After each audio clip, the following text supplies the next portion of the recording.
महाराष्ट्र के deputy CM और BJP नेता देवेंद्र फडणवीस ने 4 जुलाई को विपक्ष को जमकर निशाने पर लिया। उन्होंने महाराष्ट्र की नई सरकार को लेकर विधानसभा में कहा, मैंने सुना कि कुछ सदस्य ईडी चिल्ला रहे थे। हाँ, ये ईडी सरकार है।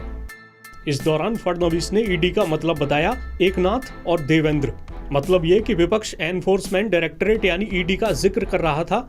वहीं फडणवीस ने अपना और महाराष्ट्र के नए सीएम एकनाथ शिंदे का जिक्र कर इसका जवाब दिया।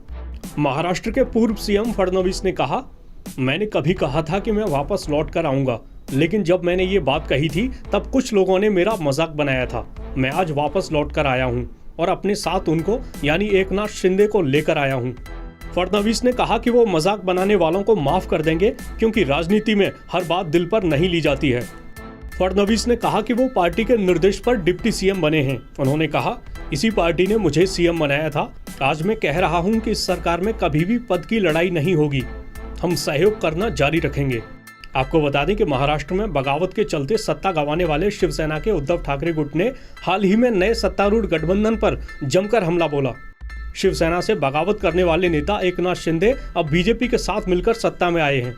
इसे लेकर शिवसेना के मुखपत्र सामना में लिखा गया, एकनाथ शिंदे मुख्यमंत्री बने और उनके मंत्रिमंडल में देवेंद्र फडणवीस को उप मुख्यमंत्री का पद स्वीकार करना पड़ा।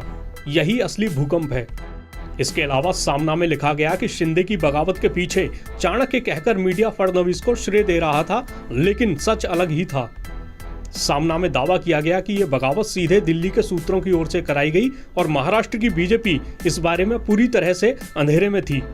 इसके अलावा सामना में लिखा गया, किसी समय अपने ही जूनियर मंत्री रहे शिंदे के मातहत काम करने की नौबत फडणवीस पर आई। ये उनके कर्मों का फल है। 2019 में सत्ता का 50-50 फॉर्मूला उन्होंने ठुकरा दिया और महाविकास आघाड़ी की सरकार इसी वजह से बनी। फिलहाल इस बात पर निगाहें टिकी हैं कि महाराष्ट्र में ये सियासी वार पलटवार का सिलसिला किस दिशा में आगे बढ़ता है।